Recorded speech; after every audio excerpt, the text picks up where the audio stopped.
তোমাৰ লগত নিশ্চয় এনেকুৱা হৈ পাইছে যে তুমি পঢ়াৰ টাইম টেবুল বনাইছা আৰু মনতে কৈছাও যে এইবাৰ মই ডেইলি পঢ়িম। তুমি হয়তো 2 দিন সেই টাইম টেবুলখন ফ'ল' কৰিছা আৰু তাৰ পাছত সেইখন কাগজতে থাকি গৈছে আৰু জীৱনত সেইখনলৈ চোৱা হোৱা নাই। কিয় এনেকুৱা হয় জানানে? কাৰণ আমি টাইম টেবুল বনাওঁ কিন্তু সঠিকভাৱে বনাব না।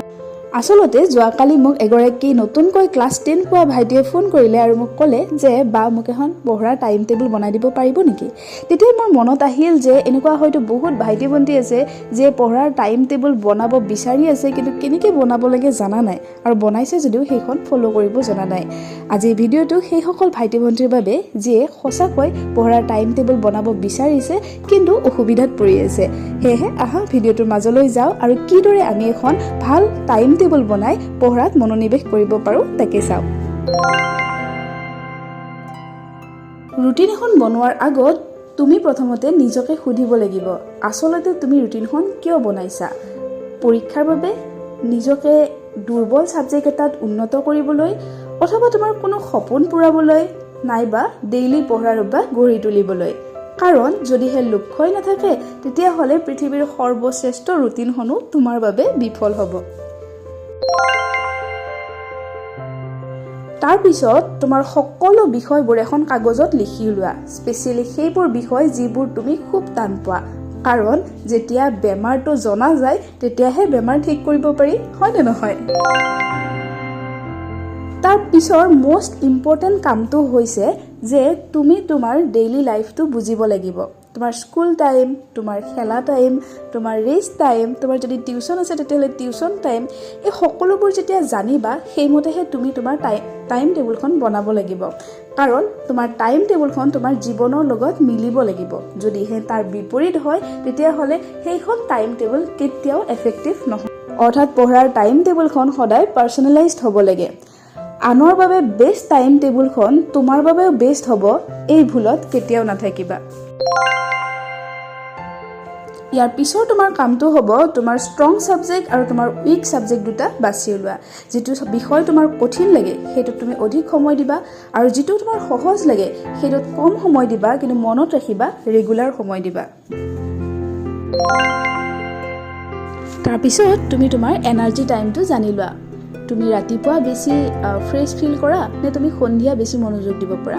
যিটো সময়ত তুমি বেছি মনোযোগ দিব পাৰা সেই সময়টোত তোমাৰ কঠিন ছাবজেক্টটো, অৰ্থাৎ যিটো ছাবজেক্ট তুমি টান পোৱা সেই ছাবজেক্টটোৰ বাবে বাছি থৈ দিয়া।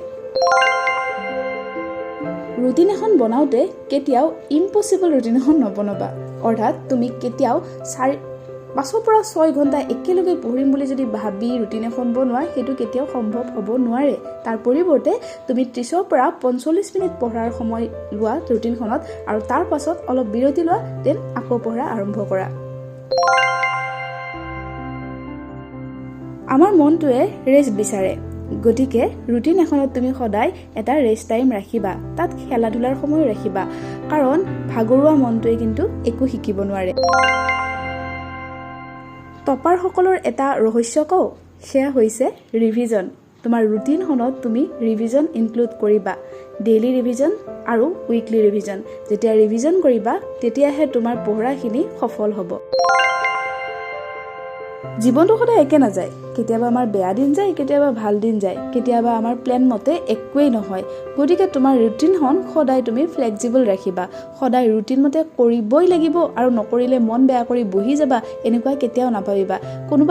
কোনোবাটো দিন যদি তুমি ৰুটিন মতে কৰিব নোৱাৰা তেতিয়াহ'লে একো কথা নাই, নেক্সট দিনাৰ পৰা আকৌ আৰম্ভ কৰিবা। এতিয়া তোমাৰ কাম হ'ল তোমাৰ পাৰ্চনেলাইজ ৰুটিনখন বনোৱা, য'ত তোমাৰ কাম হ'ব প্ৰথমতে তুমি তোমাৰ ষ্ট্ৰং ছাবজেক্ট আৰু উইক ছাবজেক্টবোৰ বাছি লোৱা আৰু তোমাৰ ডেইলি লাইফত তুমি কি কৰা সেইমতেই তোমাৰ টাইমবোৰ ভগাই লৈ তুমি তোমাৰ উইক ছাবজেক্টত বেছি সময় দিয়া আৰু ষ্ট্ৰং ছাবজেক্ট কেইটাত ৰেগুলাৰ বাট কম সময় দিয়া। মনত ৰাখিবা ৰুটিনখনত তোমাৰ ৰেষ্ট টাইম, তোমাৰ খেলা ধূলা টাইম, তোমাৰ ফোন চোৱা টাইম সকলো ইনক্লুড কৰিবা। কাৰণ ৰুটিনখন তুমি বনাইছা ফ'ল' কৰিবলৈ, সেইখনৰ লগত ফাইট কৰিবলৈ নহয়। শেষত এটা কথা কওঁ, বেছি পঢ়াটোৱে নহয়, সঠিকভাৱে পঢ়াটোহে জীৱন সলনি কৰে। মনত ৰাখিবা, যদি এই কথাবোৰে তোমাৰ হৃদয় স্পৰ্শ কৰে বা তোমাৰ ভাল লাগে তেতিয়াহ'লে লাইক, শ্বেয়াৰ আৰু ছাবস্ক্ৰাইব কৰিব নাপাহৰিবা। ইয়াৰ পিছতো ৰুটিনখন বনাওঁতে যদি কিবা প্ৰব্লেম ফিল কৰা তেতিয়াহ'লে নিশ্চয়কৈ মোক কমেণ্টত জনাবা। মই তোমালোকক হেল্প কৰিবলৈ সদায় ৰেডি। ধন্যবাদ।